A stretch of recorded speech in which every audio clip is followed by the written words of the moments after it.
meninggal pada tahun 2010 dan dimakamkan di Haarlem, Holland. Ia meninggalkan anak, istri, dan juga cucu-cucunya. Salah satu karyanya yang terkenal yaitu Masyarakat Desa dalam Perubahan Zaman Sejarah Diferensiasi Sosial di Jawa 1830-1980. Sebelum itu, apa sih diferensiasi sosial? Diferensiasi sosial adalah perbedaan antar lapisan dan pertentangan ekonomi maupun politik yang semakin tajam pada zaman itu. Pada tahun 1920, masyarakat Jawa sudah dibedakan ke dalam dua kategori, yaitu antara petani maju dan petani miskin. 1930, krisis ekonomi melanda yang bermula pada negara Eropa dan juga Amerika. 1932, pabrik gula tidak menyewa tanah lagi. Lalu setelah itu, semua pekerja tetap pun dipecat. Harga kapok juga menurun. 1942, pada masa pendudukan Jepang, kesengsaraan rakyat pun bertambah. Lalu pada zaman kemerdekaan, setelah berakhirnya kependudukan Jepang dan Perang Dunia Kedua, terjadi mekanisme diferensiasi sosial yang melibatkan oleh komersialisasi dan akumulasi penguasaan tanah. Pada zaman ini terjadi pergeseran kembali dalam struktur sosial masyarakat Jawa. Tahun 1958, pemerintah mengambil keputusan untuk menasionalisasikan perusahaan Belanda, kemudian dikelola oleh perusahaan negara. Untuk mempercepat pembangunan ekonomi di desa, rejim Orde Baru pun melibatkan campur tangan Dwi Fungsi ABRI untuk membantu tercapainya swasembada pangan yang melalui proses revolusi hijau. Revolusi hijau ini dilaksanakan dengan diiringi oleh diferensiasi serupa. Lalu, pada tahun 1975, pemerintah membagikan kredit kepada petani yang ingin menanam tebu di atas tanah sawah. 1985, akibat sampingan yang menyolok, muncullah sejumlah kecil petani tebu yang berhasil menguasai lahan yang luasnya luar biasa. Tahun 1984, Indonesia mencapai swasembada pangan, namun hanya petani kaya yang mencapai keuntungan yang besar, sedangkan petani miskin pun terdesak keluar sektor pertanian dan mencari pekerjaan di kota. Pada tahun 1977, pekerja pada bidang industri di kota pun terkena PHK dan kembali ke desa tanpa uang.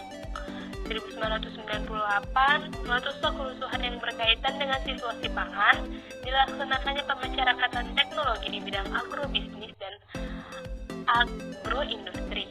Namun, teknologi tersebut menimbulkan ketegangan besar dan penurunan yang drastis, sehingga banyaklah kesenjangan yang terjadi di pedesaan. Profesor Dr. Irwan Abdullah, yang dimana karyanya itu seks gender dan reproduksi kekuasaan. Baiklah, saya akan menjelaskan sedikit tentang karya dari Profesor Dr. Irwan Abdullah, yang dimana seks gender reproduksi kekuasaan yang ditulis oleh Profesor Dr. Irwan Abdullah, yang dimana penerbitnya atau jumlah halamannya yaitu 222 halaman.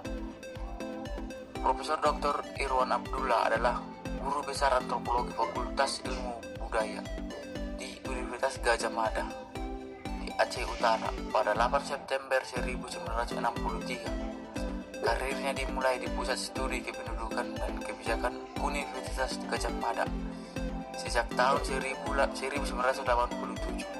Kemudian menjabat Direktur Eksekutif pada tahun 2003 hingga 2015. Tahun 2005 sampai 2009 sebagai Direktur Sekolah Pascasarjana UGM.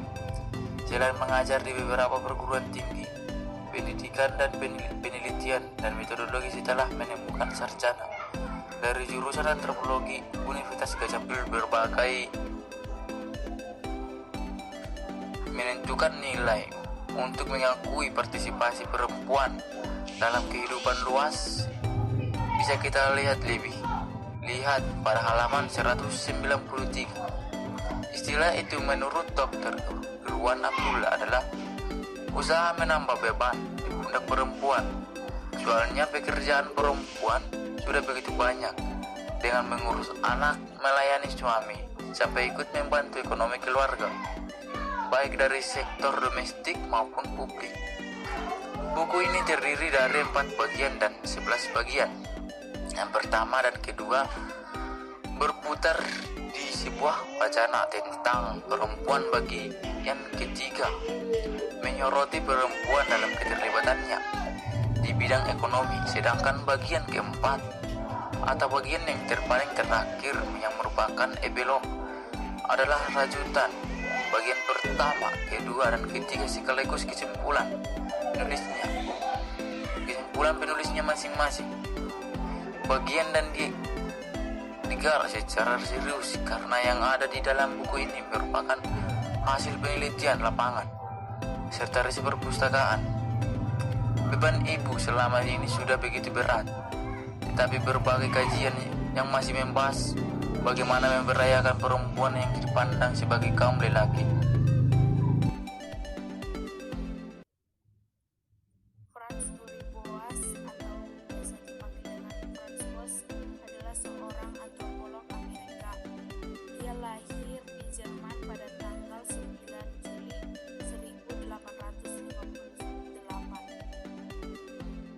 Franz Boas merupakan perintis antropologi modern yang dijuluki sebagai Bapak Antropolog Amerika.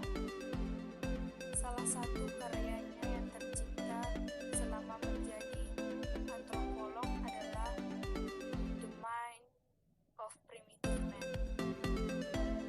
The Mind of Primitive Man merupakan sebuah buku yang diterbitkan pada tahun 1911 yang mengambil tema tentang pandangan kritis kepada konsep budaya primitif. Karya tersebut berisi tentang Franz Boas yang menentang adanya klaim rasis yang dipegang oleh supremasi orang-orang berkulit putih. Franz Boas juga meneliti tentang perdebatan tentang alam versus pengasuhan dan menemukan bahwa hereditas IQ dan rasio kecerdasan intelektual orang-orang dalam suatu peradaban. Dalam penelitian tersebut, dia mengemukakan satu pendapat bahwa tidak ada hubungan langsung antara habitat fisik dan kemakmuran mental. Boas juga berpendapat bahwa semua manusia memiliki ciri dasar yang sama. Dalam bukunya ini, dia juga menulis bahwa fenotip berkembang dalam isolasi kelompok genetik dan bahwa kecenderungan serupa mungkin ada dalam kehidupan mental manusia. Dia juga berpendapat bahwa perkawinan campur dapat menyebarkan ciri-ciri fisik dan mental dalam dan di antara peradaban. Franz Boas menyanggah bahwa adanya klaim tentang manusia primitif tidak memiliki kendali influx, tidak ada rentang perhatian, tidak ada originalitas pemikiran, tidak ada kekuatan penalaran, dan tidak mampu memiliki kelanjutan hidup. Dia juga membandingkan berbagai tipe manusia, bahasa manusia, dan budaya manusia, dan dia menemukan bahwa tidak ada satupun bahasa yang lebih unggul dari yang lain. Dalam buku ini juga Franz Boas meneliti tentang epistemologi, terutama dalam produksi pengetahuan. Boas menegaskan bahwa perbedaan dalam kesimpulan logis yang dicapai oleh manusia primitif dan beradab disebabkan oleh perbedaan karakter pengetahuan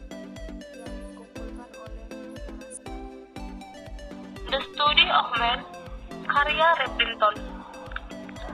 Rep Linton lahir pada tanggal 27 Februari 1893 dan wafat 24 Desember 1953. Beliau adalah seorang antropolog Amerika yang dihormati pada pertengahan abad ke-20, terutama diingat untuk teksnya The Study of Man tahun 1936. Linton dilahirkan dalam keluarga pengusaha restoran Quaker di Philadelphia pada tahun 1893 dan masuk Swarthmore College pada tahun 1911. Dia adalah seorang siswa yang acuh tak acuh dan menolak tekanan ayahnya untuk mempersiapkan dirinya untuk kehidupan seorang lapangan di barat daya dan mengambil cuti setahun dari studinya untuk berpartisipasi dalam penggalian arkeologi lainnya di Quirigua di Guatemala. Hingga saat ini, Linton pada dasarnya adalah seorang peneliti dalam suasana yang agak romantis, dan tahun-tahunnya di Wisconsin adalah periode di mana dia mengembangkan kemampuannya untuk mengajar dan menerbitkan sebagai ahli teori. Fakta ini dikombinasikan dengan kegemarannya pada tulisan populer dan pertemuan intelektualnya dengan Radcliffe Brown saat itu di University of Chicago.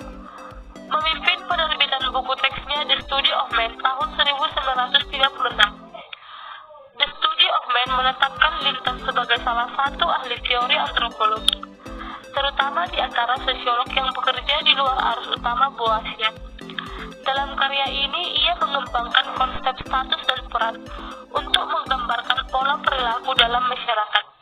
Menurut Linton, status ascriber diberikan kepada individu tanpa mengacu pada perbedaan antar kemampuan bawaan.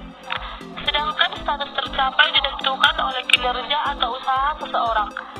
Linton mencatat bahwa meskipun definisi kedua konsep tersebut jelas dan berbeda, tidak selalu mudah untuk mengidentifikasi apakah status seseorang dianggap berasal atau dicapai. Perspektifnya menawarkan penyimpangan dari pandangan bahwa status yang dianggap selalu tetap. Bagi Linton, sebuah peran adalah sekumpulan perilaku yang terkait dengan status, dan melakukan peran dengan melakukan perilaku terkait adalah cara di mana status dihuni. Chilford Gertz. Chilford Gertz dilahirkan di San Francisco, California pada tahun 1929. Setelah menyelesaikan pendidikan menengah, dia masuk Antioch College, Ohio, dan pada tahun 1950 meraih gelar BA di bidang filsafat dari Antioch College. Kemudian melanjutkan studi antropologi di Universitas Harvard. Pada waktu itu, studi lapangan telah menjadi pijakan dasar dalam riset-riset dan antropologi di Inggris dan Amerika. Sewaktu masih jadi mahasiswa pasca sarjana, Gertz pun memilih studi lapangan untuk studinya. Suatu karya dari Gertz College yaitu berjudul Tafsir Kebudayaan dengan penulis ia sendiri yaitu Chilford Gertz dan penerbit Canisius dengan tahun terbit 1992 dengan cetakan pertama dan dengan tebal buku 281 halaman. Buku ini telah diterjemahkan sebelumnya dari buku The Interpretation of Cultures. Dalam buku tafsir kebudayaan ini, Gertz menganjurkan supaya dalam menangkap makna dari kebudayaan, perlulah mengetahui cara menafsirkan simbol-simbol yang setiap saat dan tempat dipergunakan orang dalam kehidupan umum. Akan dibahas banyak hal mengenai kebudayaan, dengan Bali yang diambil sebagai contohnya. Dalam buku ini digambarkan bahwa Bali adalah salah satu kota yang mempunyai beragam kebudayaan. Dengan banyaknya suatu yang khas dari Bali itu sendiri seperti agama yang ada di Bali, pribadi, waktu dan tingkah laku orang-orang di Bali, dan suatu kegiatan khusus atau tradisi, atau permainan dari dulu hingga kini masih dimainkan oleh penduduk Bali itu sendiri. Di sini juga Cilfotgert mengungkapkan suatu konsep kebudayaan pada konsep manusia, adanya hakikat manusia yang dominan dalam zaman pencerahan dalam memunculkan sebuah konsep ilmiah tentang kebudayaan yang sama saja atau setidaknya saling berhubungan.